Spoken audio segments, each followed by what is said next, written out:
வணக்கம் friends, welcome to சுபீஸ் wonderland. இன்றைக்கி நம்ம சக்கரை வள்ளி கிழங்கு வச்சு ரொம்பவே டேஸ்டியான ஸ்நாக்ஸ் ரெசிபி ஒன்று செய்ய போகிறோங்க. கண்டிப்பாக எல்லாருக்கும் பிடிக்குங்க. ரொம்பவே சாஃப்ட் அண்ட் டேஸ்டியாக இருக்கும். அதே போல் ரொம்ப ஹெல்த்தியான ஸ்நாக்ஸ் ரெசிபியும் கூட. கண்டிப்பாக நீங்கள் எல்லோரும் ட்ரை பண்ணி பார்த்துட்டு உங்கள் கருத்துக்களை கமெண்ட் பாக்ஸில் தெரிவிங்க ஃப்ரெண்ட்ஸ். இந்த தருணத்தில் சப்ஸ்கிரைபர் ஆகிய உங்களுக்கும் ஃப்யூச்சர் சப்ஸ்கிரைபர்களுக்கும் என்னுடைய நன்றி கலந்த வணக்கத்தை தெரிவித்துக்கொண்டு இப்போது சக்கரை வள்ளி கிழங்கு அப்போ எப்படி பண்ணலாங்கிறத பார்ப்போம். வாங்க ஃப்ரெண்ட்ஸ்.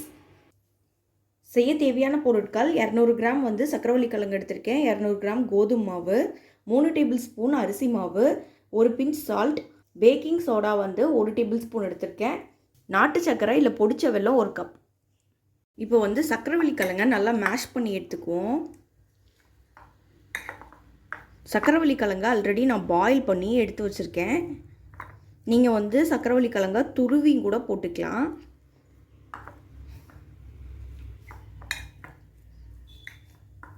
இதை நல்லா மேஷ் பண்ணிக்குவோம். இப்போ ஒரு பேனை ஹீட் பண்ணியிருக்கேன். அதில் வெல்லத்தை ஆட் பண்ணிக்குவோம். இல்லை கொஞ்சமாக தண்ணி ஆட் பண்ணிக்கிறேன்.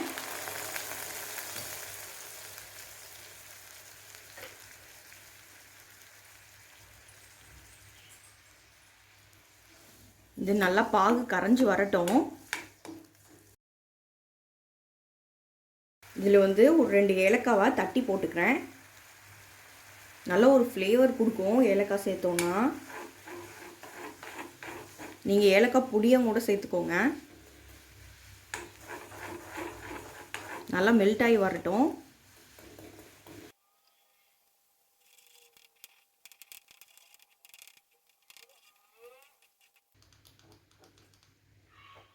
பாருங்கள், பாகு நல்லா கரைஞ்சி வந்துடுச்சு. இப்போ ஃப்ளேம் ஆஃப் பண்ணிக்கிறேன். இப்போ நம்ம மேஷ் பண்ணி வச்சுருந்த சக்கரை வள்ளி கிழங்கோட நம்ம இந்த கோதுமை மாவை ஆட் பண்ணிக்கலாம்.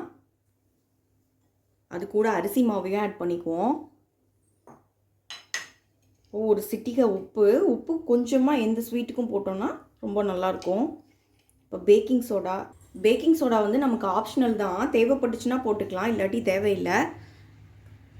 இது கொஞ்சம் நல்லா மிக்ஸ் பண்ணிக்குவோம்.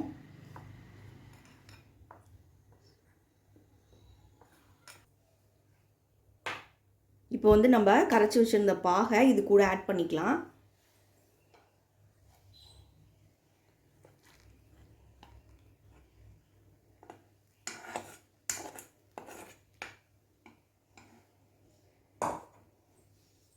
இதையும் நல்லா மிக்ஸ் பண்ணிக்குவோம். இது கூட கொஞ்சமாக தண்ணி ஆட் பண்ணிக்கிறேன்.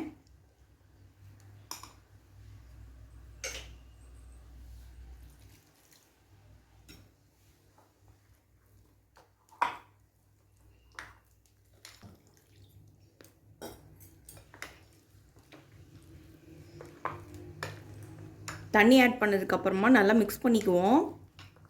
நமக்கு தண்ணி பார்த்து ஆட் பண்ணிக்கோங்க. ரொம்ப லிக்விடாகவும் இருக்கக்கூடாது, ரொம்ப சாலிடாகவும் இருக்கக்கூடாது. ஓரளவுக்கு செமி சாலிடாக வர அளவுக்கு தண்ணி ஊற்றிக்கலாம்.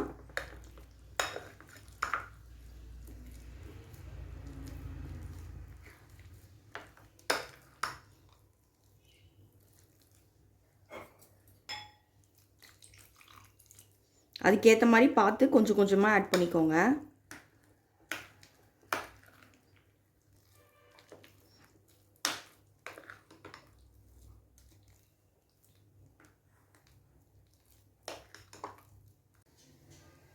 இப்போ மாவை இந்த மாதிரி ஒரு திக் கன்சிஸ்டன்சிக்கு கரைச்சி எடுத்துக்கணும். பாருங்கள், ரொம்ப தண்ணியாகவும் இல்லை, ரொம்ப கெட்டியாகவும் இல்லை. ஓரளவுக்கு செமி சாலிட் அளவுக்கு கரைச்சி எடுத்துக்கலாம். அப்போ தான் அப்பா நல்லா வரும். இப்போ ஒரு பேனை ஹீட் பண்ணி ஃப்ரை பண்ண தேவையான அளவு ஆயில் ஊற்றி ஹீட் பண்ணிகிட்ருக்கேன். ஆயில் நல்லா ஹீட் ஆனதுக்கப்புறமா இப்போ நம்ம மாவு கொஞ்சம் கொஞ்சமாக ஆட் பண்ணிக்கலாம்.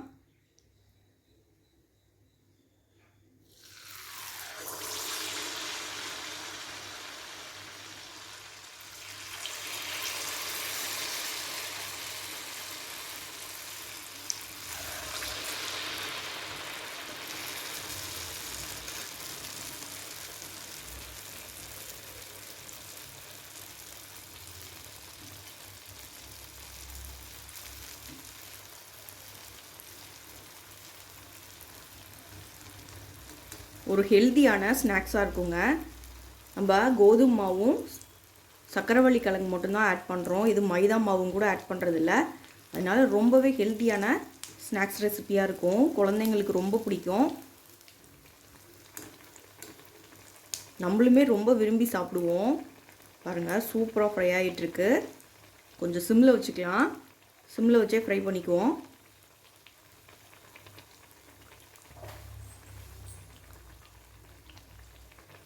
பாருங்கள் எவ்வளோ குயிக்காக சூப்பராக ரெடி ஆயிடுச்சுன்ட்டு.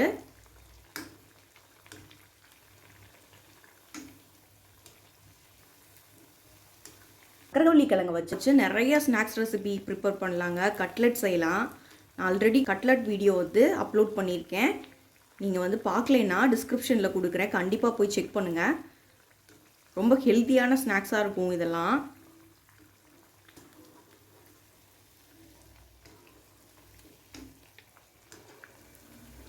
ரொம்ப சூப்பராக ஃப்ரை ஆகிடுச்சு, எடுத்துக்கலாம். இங்கே பாருங்கள், ரொம்பவே டேஸ்டியான ஸ்வீட் பனியாரம் அப்போ ரெடி ஆகிடுச்சு ஃப்ரெண்ட்ஸ். இதே மாதிரி மீதி உள்ளதெல்லாம் ஃப்ரை பண்ணி எடுத்துகிட்டு வந்துக்கிறேன். ரொம்பவே சாஃப்ட் அண்ட் டேஸ்டான ஸ்வீட் பனியாரம் அப்போ ரெடி ஆகிடுச்சு ஃப்ரெண்ட்ஸ். இந்த ரெசிபி உங்களுக்கு பிடிச்சிச்சுன்னா எங்கள் சேனல் லைக் பண்ணுங்கள், ஷேர் பண்ணுங்கள், சப்ஸ்கிரைப் பண்ணுங்கள். உங்கள் கருத்துக்களை கமெண்ட் பண்ணுங்கள். மீண்டும் இன்னொரு நல்ல ரெசிபியோடு உங்களை மீட் பண்ணுறேன். அதுவரை உங்களிடமிருந்து விடைபெறுவது சுபீஸ் ஒண்டர்லேண்ட். தேங்க்யூ.